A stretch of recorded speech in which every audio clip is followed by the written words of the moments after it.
श्री राधा वल्लभ श्री हरिवंश। श्री सद्गुरुदेव भगवान, आपके चरणों में कोटि कोटि प्रणाम।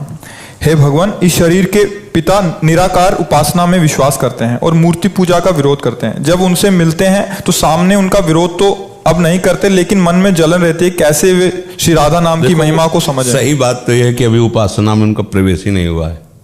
किसी भी उपासना में कोरे से मान लिए हैं। जैसे कोई स्वप्न में अपने को राजा मान ले, पर वो राजा तभी होता है जब मंत्री हो, सेना हो और राज्य हो, धन कोश हो, तभी राजा होगा। केवल स्वप्न में मानने से थोड़ी होगा। समझ रहे? निराकार की जब अनुभूति हो जाएगी तो उसके सिवा कोई है ही नहीं। ये आकार किसके हैं? जब एक ही तत्व है तो आप बोलो निराकार, हम बोले साकार, तो पर्यायवाची शब्द तो है, एक ही तत्व के है ना। अब निराकार, ये जितने आकार हैं ये सब उसी निराकार के हैं। पहले आकार नहीं थे, बाद में आकार नहीं रहेंगे, बीच में भास रहे हैं, तो वही निराकार। तो विरोध किस बात का? इसलिए वो राजा केवल बने हैं, उनके पास न मंत्री है, न सेना है, न सेनापति, न खजाना। सच्चा ज्ञान जब हो जाएगा ना तो कहीं विरोध नहीं है। जो निराकार है वही साकार, जो साकार है वही निराकार है। हाँ, जो अमूर्त है वही मूर्त है, कहीं कोई दूसरा। मत्ता परतरम नान्यत किंचित अस्ति धन। ये सब केवल अज्ञान की धरा में अपने को ज्ञानी समझते हैं। सत्य सिद्धांत को समझो। एक परमात्मा है ना, एक परमात्मा है ना, उसके सिवा कुछ नहीं है ना। तो जो कुछ है सब परमात्मा है ना। तुम्हारी बात नहीं, वेद सर्वम खलमिदम ब्रह्म ने नानास्ति किंचन। ये निराकार उपासकों का ही सूत्र है उपनिषद का। हम सन्यास से ही आए हैं, निराकार उपासना से ही आए यहां। मतलब हमारी बात केवल पढ़ी लिखी नहीं है, बचपन से उसी में घुसे और ऐसी बुद्धि प्रवीण रही है कि जिस विषय को पकड़ा घुसते चले गए। मतलब पूर्व का ऐसा कुछ रहा है कि ऐसा नहीं कि बच्चा और लल्लू ऐसे 13 वर्ष की अवस्था घर से निकले थे, जहां देखा है कि यहाँ सिस्टम में कुछ गड़बड़ी है, परमार्थ के हवा पता नहीं पाया कोई। तो संन्यास मार्ग में ऐसे नहीं कि केवल खाते पीते घूमते रहे हो। शास्त्रों का स्वाध्याय, उपनिषद, ब्रह्म तत्वदर्शी महापुरुषों का सानिध्य, एक एक बात को अच्छे से समझना हमारी निष्ठा थी। ब्रह्मोपासना संन्यास मार्ग में आत्म साक्षात्कार महादेव जी ने ऐसे, महादेव जी ने साक्षात उन्होंने ऐसे किया है। दोनों पक्षों का ज्ञान, पंखी जैसे, पंछी जैसे दो पंखों से उड़ता है, ऐसे दो ही प्रकार की उपासना, निराकार और साकार। ये दोनों ईश्वर के पक्ष हैं। एक निराकार पक्ष है, एक साकार पक्ष है, लेकिन ईश्वर के वो दोनों स्वरूप है। ये बात समझना है। 4-5 अंधे थे, वो कौन? बोले हाथी है। बोले कैसा हाथी है? बोले बता रहे हैं, पैर पर। बोले खंभे जैसा है। बेवकूफ हो, कान पकड़े था। बोले सूप जैसा है। तुम पागल हो, एक सूंड पकड़े था, सूंड को बता। एक पेट पहाड़ जैसा है।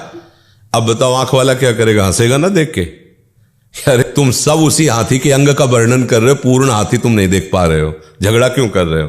बस यही समझो, वो साकार है। बोले नहीं निराकार। चल गई लाठी, दोनों पट्टी वाले बोले कौन? बोले निराकार वाले, साकार वाले। वारी उपासना, वो एक नफरत कर रहा है, एक घृणा कर रहा है। ये उपासना में, किसी भी उपासना में ईश्वर की उपासना करे वाला लड़ाई झगड़ा, ईश्वर की उपासना निंदा घृणा। एक आए थे हमारे पास परिकर निराकार उपासक गंगा किनारे, बताया बुद्धि बहुत फॉरवर्ड थी महादेव जी की कृपा से। शब्द बोलो तो उसका बिल्कुल सार निकाल कर, ये कोई सिद्धि नहीं, तो फॉरवर्ड बुद्धि एकदम। शब्द निकला चढ़ बैठे उस पर।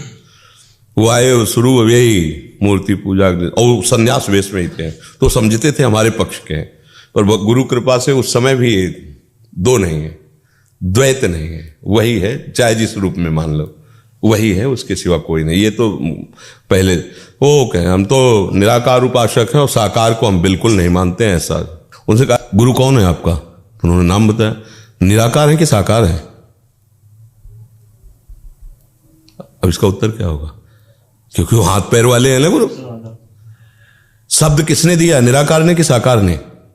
साकार ने दिया। माला किसको पहनाते हो? निराकार को कि साकार को?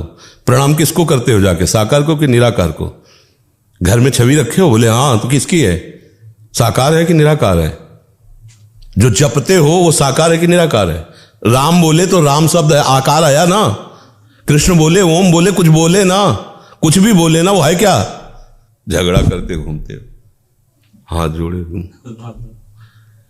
जब ज्ञान नहीं है तो तुम लाठी उठा के झगड़ा करो सिद्धांत की बात, कुछ नहीं, वही निराकार वही साकार। बर्फ में रेसे रेसे में पानी समाया हुआ है। बर्फ क्या है? अगर बर्फ और पानी को लेके झगड़ा किया जाए, ये बर्फ श्रेष्ठ है और कोई कहे पानी श्रेष्ठ है, अब बोलो दोनों को आप क्या कहेंगे? आप कहेंगे बेवकूफ कहेगा दोनों पानी है। नहीं ला, थोड़ी देर में देखो पिघल कर वो पानी हो जाएगा और वो थोड़ी देर में अच्छी ठंडी के कारण वो जैसे वो -डिग्री में पहुंचने लगे तो जम जाता है पानी, पानी ही तो बन गया बर्फ। बस वही कभी अपने को साकार रूप में प्रकट कर देता है, वही कभी निराकार होकर सबके हृदय में विराजमान है, वही साकार है वही निराकार है। बस हमारी बुद्धि मलिन है इसलिए हम समझ नहीं पाते, वही सब कुछ है। सच्चिदानंद प्रभु ही सब रूपों में व्याप्त है।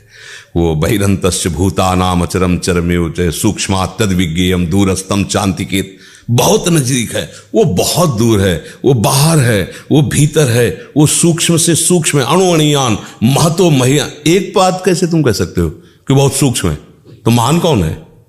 अणुअणियान महतो महियान, साकार निराकार सब उसका स्वरूप है। ये समग्र रूप है उनका। वो अगर ये झगड़ा होता है ना तो वो हाथी वाला होता है, वो सूप है, वो खंबा है, वो समझ रहे हो? सीधे राधा राधा राधा राधा राधा, जैसे हो सामने आ जाओ, आ जाएंगे।